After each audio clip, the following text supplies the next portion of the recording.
Bonjour à tous, bienvenue c'est Angie, on se retrouve pour la guidance du mois de janvier, la guidance astro. Je vous invite à écouter votre signe solaire, l'ascendant, le lunaire pour compléter. Vous pouvez également aller écouter les messages de votre partenaire, d'une personne de votre choix. N'hésitez pas à me mettre un petit like, un petit commentaire pour encourager mon travail. Et à ce sujet, je vous présente mon dernier oracle Mystic Woods Oracle que vous pouvez trouver un petit peu partout, disponible en librairie. Je vous souhaite une très belle écoute de vos énergies. Je vous embrasse et je vous dis à tout de suite. Bonjour les Verseaux, bienvenue dans votre guidance de janvier. On va aller faire un point sur l'ensemble des énergies du mois et ensuite on ira voir en détail dans les domaines. Alors on commence avec une coupe du tarot de Marseille.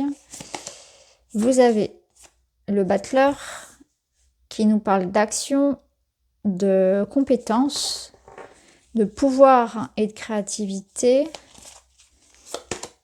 Et vous avez le chariot. Bah là, je pense que le message est clair. On vous invite vraiment à vous mettre en action, à vous mettre en mouvement, à suivre votre quête personnelle. Parce qu'avec le chariot, on a cet esprit ici d'entreprise et on voit que vous avez quelque chose en tête. On a envie ici de se réaliser, on a envie de mouvement, on a envie de faire progresser les choses dans une situation. On a envie de se donner une direction, il y a du dynamisme, de l'optimisme, de la détermination. Alors clairement, la coupe ici vous dit que vous avez les compétences, vous avez les capacités en vous de réussir. Par contre, il ne faudra pas faire semblant. Il ne faudra pas, si vous vous engagez dans quoi que ce soit, faites-le à fond, faites-le bien. N'allez pas faire les choses d'une manière superficielle. Si vous vous engagez vraiment, que ce soit n'importe quoi, que ce soit relationnel ou que ce soit une activité, un travail, faites-le vraiment bien. Allez jusqu'au bout des choses, formez-vous, apprenez, continuez d'apprendre si besoin. Mais c'est une notion, et je ressens vraiment cette notion qu'il faut aller, faut faire les choses bien. Parce que le battleur, parfois, il a ce petit côté... c'est un magicien aussi, donc il peut faire semblant, il peut rester en surface.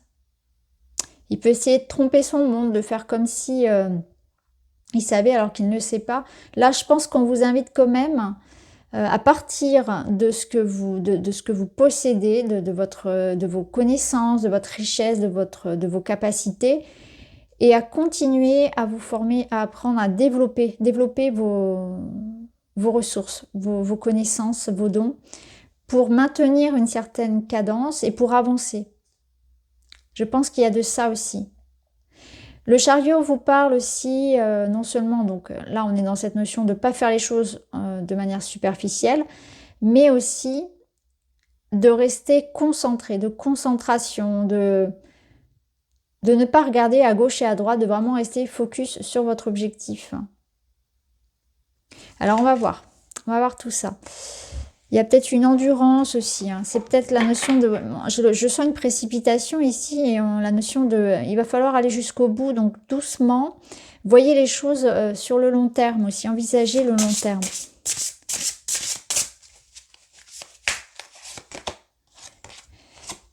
Alors là, vous voyez, vous avez les batteries un petit peu à plat. Donc du coup, le chariot, il résonne tout autrement. C'est ce que je vous disais, moi je le voyais dans le sens, je le sentais dans le sens de l'endurance, il va falloir voir sur le long terme parce qu'effectivement il va falloir tenir la cadence. Donc ne donnez pas tout, vous voyez, c'est une notion de, comment dire, de savoir juger, doser, voilà, de savoir doser ce que l'on donne, de doser son engouement, pas se précipiter, mais aussi, vous voyez, ne pas s'épuiser à la tâche, il faut en garder ici un petit peu pour plus tard. Là, on vous dit repose-toi. Donc peut-être que effectivement, vous allez être très occupé, très engagé quelque part. Attention à vos ressources physiques. Ça peut être émotionnel aussi. Quand on s'investit beaucoup, ça sollicite énormément. On va voir. Ici, vous avez la confiance. Bon, c'est très beau. La confiance, je vous montre un petit peu plus près. On y voit, voilà, un bel oiseau ici qui se laisse apprivoiser. Confiance, complicité et foi. Alors ça peut être l'idée non seulement de se faire confiance et d'y aller, hein, de s'engager dans quelque chose qui nous parle, qui nous appelle. Il y a une quête, vraiment, ça m'appelle. C'est pour moi, j'y vais. Et il y a cette notion de confiance en vous, mais aussi de confiance en l'autre. Parce que cette complicité ici, elle se joue avec quelqu'un, forcément. C'est dans un duo. Donc, ça peut être aussi un engagement amoureux, une rencontre, quelque chose qui débute, qui démarre ici, tout feu, tout flamme. Quelque chose qui passe à l'étape supérieure. On verra comment ça va ressortir. En tout cas, cette carte-ci est plutôt rassurante hein, si c'est ça. Peu importe hein, que ce soit relationnel ou par rapport à votre projet, votre engagement, c'est sain. Il y a une notion ici quand même, voilà, on est dans une carte lumineuse. Hein. Allez, on va voir avec le tarot. On commence avec un valet d'épée qui vous parle justement d'analyser, d'observer, Il y a des réflexions ici, des réflexions, des discussions. Donc on voit que vous avez envie de parler, vous avez envie de préparer quelque chose. Ça bouillonne en vous, vous avez beaucoup de choses à dire, il y a beaucoup d'idées. Vous voyez, dans votre tête, c'est Cinder, quoi, ça, voilà. Hein, il y a beaucoup de choses. Il y a beaucoup de choses à entendre, à dire. Et je pense que là, vous avez beaucoup d'idées en tête. Maintenant, il va falloir trouver comment les mettre en place. Ou comment les exprimer de la meilleure façon qui soit. Il est question ici d'exprimer vraiment ce qu'on pense, d'être sincère, d'être honnête et de mettre en place ses idées, de les organiser. Mais je pense que là, dans votre état d'esprit, c'est aussi... vous avez plein de choses à dire, vous avez envie de partager, vous avez envie d'apprendre aussi, de développer quelque chose, que ce soit une relation ou un projet, vous avez envie d'en voir plus, d'en savoir davantage, de découvrir l'autre si c'est une personne, de communiquer avec elle. On vous sent bavard, on vous sent curieux, on vous sent optimiste, hein, intéressé, vraiment, passionné. Même si c'est pas, on n'est pas dans les bâtons, je ressens il y a de la passion. Alors, qu'est-ce qu'on a ici? On a l'étoile, waouh, chouette, l'étoile. L'étoile ici, qui va vous représenter d'ailleurs. Et l'étoile, elle va nous parler donc d'espoir. Elle vous dit qu'il y a quelque chose ici comme le destin qui se met en place, non seulement. Hein, donc il y a quand même l'idée que les planètes sont bien alignées pour vous et que vous avez comme un feu vert en fait. Ça va être très fluide dans ce que vous voulez entreprendre. C'est les espoirs. Elle vous dit de continuer à croire en votre objectif. C'est aussi trouver sa voie. Donc on trouve sa voie, on trouve sa moitié, on trouve sa passion, on se sent bien, on est aligné. Et il y a aussi une notion d'authenticité, un petit peu comme avec le valet d'épée, où finalement ce mois-ci va vous permettre de vous conduire sur la bonne voie. C'est vraiment ce que je ressens, c'est qu'on vous met sur la bonne voie. Vous allez le sentir, vous allez sentir que c'est la bonne personne, c'est le bon projet, que les planètes sont plus favorables ou les énergies sont plus favorables pour vous, hein, de manière générale dans votre vie aussi. Et on voit que vous avez quelque chose en tête, un projet, de l'espoir, vous êtes plus optimiste. Hein. Alors, dans la bénédiction, vous avez quoi? Un cavalier de denier. Justement, lui, il est parfait pour ça, pour mettre en place les idées du valet, pour aider le battleur à concrétiser ses rêves et ses projets. Ça va vous parler de méthode, vous voyez. Donc, le cavalier, il est décrit comme quelqu'un donc de méthodique, de prudent, qui s'engage, de loyal, etc. Donc là, on vous parle de préparation excessive. Donc c'est ça, c'est cette notion de se mettre en action, prendre les décisions qu'il faut pour créer ce que l'on souhaite, mais on y va tranquillement mais sûrement. On est patient, on est méthodique, on s'engage sincèrement, avec authenticité, avec loyauté. Donc que ce soit en amour elle est très bonne cette carte parce que c'est vraiment la personne qui est prête à faire des efforts, qui a envie d'aller loin, qui prend son temps et qui est authentique surtout, sur qui on peut compter. Voilà, c'est la personne sur qui on peut compter. Si c'est vous par rapport à votre projet, eh bien là on sent que vous êtes dévoué, attentif, qu'effectivement vous faites tout ce qu'il faut pour que ça fonctionne en tout cas. Donc c'est très très bon. Alors on va voir dans les domaines. Dans les domaines. Dans le domaine matériel, vous sortez d'une épreuve, là, hein, clairement. Il peut y avoir encore quelques peurs, il peut y avoir encore quelques obstacles. C'est pour ça que ça va solliciter votre détermination, là. Il va falloir vraiment rester concentré et aller vraiment droit au but, là où vous voulez aller. Je vais remettre des cartes par-dessus quand même. On va pas s'en tenir qu'à ça. Parce que l'énergie quand même des ronces, c'est pas une énergie simple. Hein. Ça veut dire qu'il y a quand même peut-être des obstacles qui peuvent être en lien avec... Peut-être, vous voyez, comme des gens qui vous observent. Là, c'est vraiment, ça me saute aux yeux. Ces petits yeux là cachés dans le noir. Ça peut être de la jalousie, c'est des gens qui mettent des bâtons dans les roues. Ça peut être vos peurs intérieures aussi, ça peut vous représenter ça. Hein. Ce qui est important de retenir dans cette carte, c'est la lumière. C'est un parcours... Une épreuve qu'on traverse actuellement ou que vous avez déjà traversé, tout dépend de comment vous entrez, comment vous vous situez là par rapport aux énergies. Ce qui est sûr, c'est que vous allez y aller.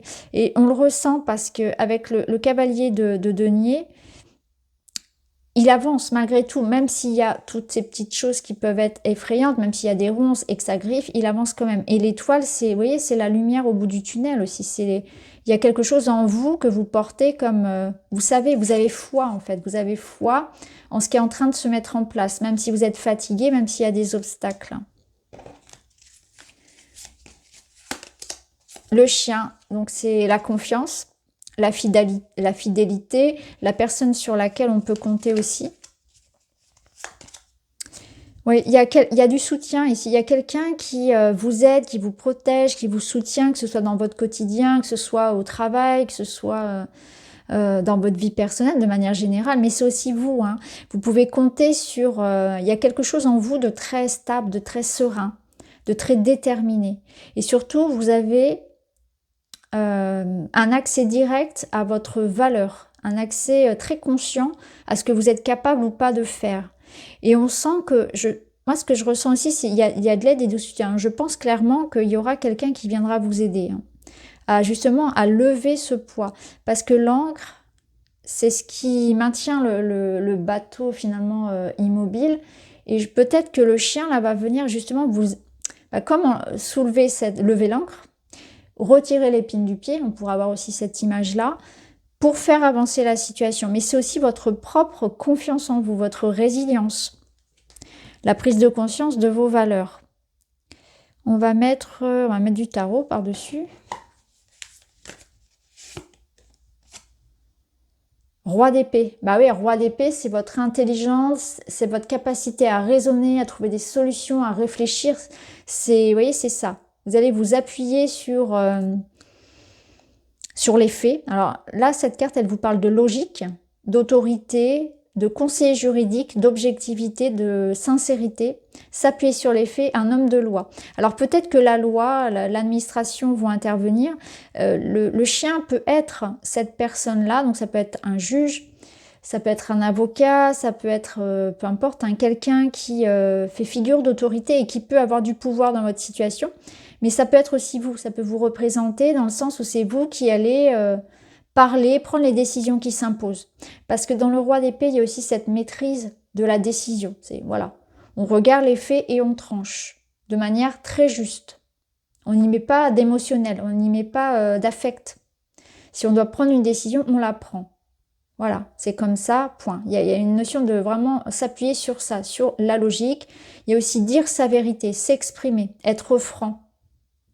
Vous voyez comment ça résonne ici dans ce contexte. Alors on va continuer, on va voir dans le domaine relationnel.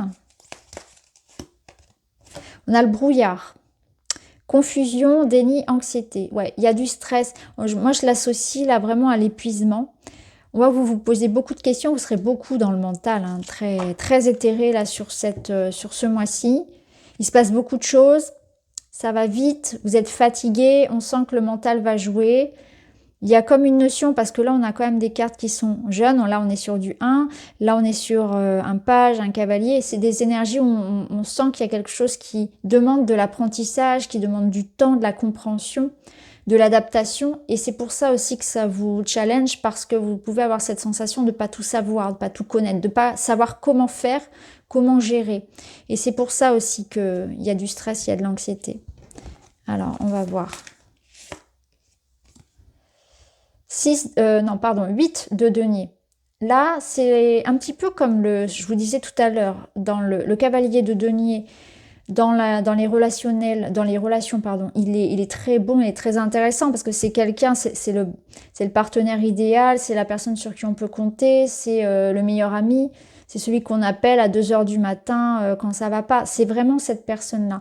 Et là, avec le 8 de denier, c'est ça aussi, c'est... on a envie de s'investir. On est, comme je vous l'ai dit tout à l'heure, on est dévoué à quelque chose.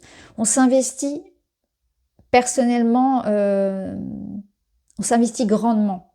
Donc que ce soit dans une relation, que ce soit dans un projet, on voit qu'il y a quand même la notion que on travaille sur soi, on essaie de faire des efforts dans une relation, on essaie d'arranger sa situation personnelle, on s'investit beaucoup parce que on a une attente de résultat, on voit qu'on a une quête, on a un objectif en tête. Donc vous voulez réellement quelque chose, vous vous êtes fixé un objectif, vous voulez l'atteindre.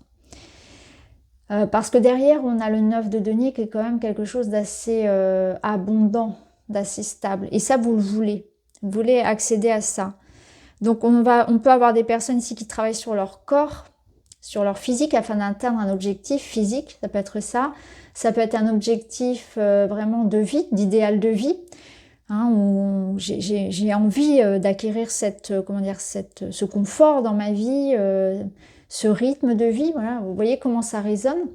Ça peut être aussi par rapport à la relation en elle-même, où on a envie effectivement de construire ensemble, on fait des efforts pour que ça fonctionne entre les deux personnes.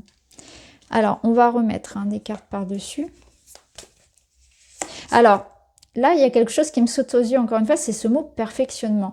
Et à côté du brouillard, j'ai la notion qu'on vous dit attention, ne cherchez pas la perfection, vous voyez, parce que parfois, à vouloir trop la perfection, on crée l'inverse. Donc, vous voyez, à vouloir trop que le couple soit parfait, on crée l'inverse. À vouloir trop que les choses soient parfaites, on n'est jamais parfait, on n'est jamais heureux finalement, parce que le bonheur, qu'est-ce que c'est? La perfection, qu'est-ce que c'est? Qu'est-ce que c'est que la vie parfaite? Finalement, ça n'existe pas. Donc, il y a attention là, peut-être une quête parfois un peu trop, peut-être irréaliste, ou avoir des objectifs aussi peut-être plus modérés parfois. En tout cas, ne cherchez pas la perfection. Alors là, on a le bonheur justement. Bonheur, joie de vivre, abondance, et on a le retour. Bon, le retour du bonheur, seconde chance. Alors, vous voyez, pour certains, on est en train ici d'essayer de... Alors, soit c'est le retour d'une personne, on essaie de reconstruire une histoire, de s'offrir une seconde chance, c'est ça, c'est certain, avec ces cartes-là. Pour d'autres, ça peut être aussi une notion qu'on est en train de se reconstruire personnellement. C'est vous, là, c'est vraiment vous, il n'y a personne, ça ne concerne pas la relation.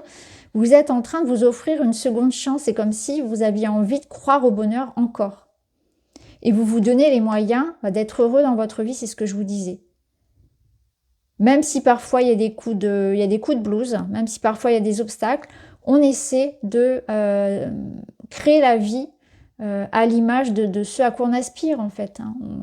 Selon votre objectif, encore une fois, pour certains, le bonheur, ça va passer par une hygiène de vie rigoureuse, avoir un corps en bonne santé. Pour d'autres, ça va être une maison, construire sa maison idéale, refaire sa décoration. Pour d'autres, ça va être construire son couple. Pour d'autres, ça va être un travail sur soi, spirituel, etc., développement personnel. Où est votre bonheur? Et vous allez vraiment faire en sorte de le construire, que ce soit seul ou à deux, peu importe, ou en famille. Mais il y a l'idée de ça, que vous êtes très investi pour votre bonheur. Voilà. Allez, on remet une petite carte. Dialogue, communication, concertation, compromis à faire au sujet d'un projet commun. Bon, voilà. Ça va communiquer, en fait. Bon, vous voyez, on essaie ici, un petit peu comme la carte de la confiance, de s'apprivoiser, de créer une sorte de cohésion, de compromis. On fait un pas vers l'autre, on est vraiment dans l'écoute, dans l'empathie, c'est très intéressant. Ici, vous aviez cette notion d'avoir envie de parler, je vous sentais curieux et bavard, je sentais que vous aviez des choses à dire, à exprimer, mais vous savez pas trop toujours comment le faire, parce que parfois il peut y avoir une certaine forme de maladresse, et là vous savez pas trop comment l'autre peut le prendre, etc. Et parfois vous préférez vous taire que de faire du mal, ou parfois vos mots sont mal interprétés, ça peut arriver aussi. Donc là vous êtes en train un peu de trouver la façon la plus adaptée qui soit, d'exprimer ce que vous ressentez, d'exprimer vos besoins, etc. Donc là, au niveau relationnel, ça va. Vous allez travailler aussi sur ça, hein, sur comment exprimer à l'autre ce que je ressens, comment lui dire ce que j'aimerais qu'on change sans le vexer, etc. Vous voyez, il y a cette notion de trouver comment la relation fonctionne, trouver le meilleur moyen de communiquer. Et en plus, il y a une notion d'adaptation parce que chacun a un moyen de s'exprimer et un langage amoureux qui va être différent. Donc peut-être qu'on s'apprivoise aussi dans le sens où je découvre comment l'autre montre son amour, montre son attention, comment l'autre communique dans la relation amoureuse. Donc il y a tout ça qui se joue, c'est très intéressant. Et je pense qu'il faudrait faire preuve de souplesse, en tout cas. Alors, on termine avec un petit message. Et vous avez la carte « Nous sommes unis par les cœurs ». Waouh! Magnifique cette carte, c'est la première fois qu'elle sort. Nous sommes unis par les cœurs. Donc là, à mon avis, unis par les cœurs, alors ça va parler vraiment... Alors, bon, je vais vous sortir les grands mots, je vais vous parler d'âme sœur, je vais vous parler vraiment d'une personne avec qui il y a quelque chose qui, en tout cas, qui matche bien, hein, qui fonctionne bien. Il y a une belle harmonie. Unis par les cœurs. Alors, unis par les cœurs avec qui? Parce que c'est pas uniquement en amour, dans le couple, ça peut être vraiment avec quelqu'un sur qui on est sur la même longueur d'onde. Ça peut être un partenariat, ça peut être une amitié. Ouais, vous voyez comment ça résonne. Ça peut être une sensation, un sentiment d'unité avec un groupe aussi. Ou ça peut représenter l'harmonie aussi que vous remettez dans votre vie. En tout cas, il y a beaucoup de bonheur et de joie dans votre tirage. Il est très très beau, j'aime beaucoup. Donc voilà les amis, j'espère que ça vous parle. N'hésitez pas à me dire en commentaire. Je vous remercie, je vous embrasse, à très vite.